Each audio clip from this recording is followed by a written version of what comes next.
kakabsat nga guurat na miss ko ngang kumain ng ramen noodles dahil matagal akong hindi nakakain nito dahil gawa nga nang nagkasakit ako at nagkaroon ako ng gastric.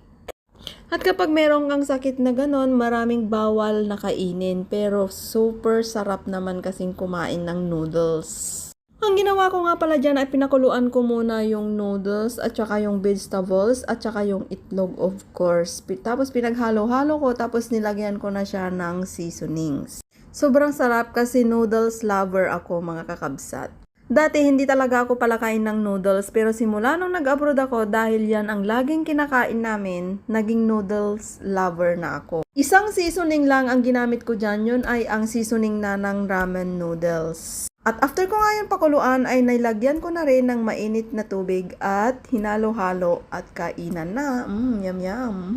Busog-lusog na naman ako kakabsat. Thank you for watching!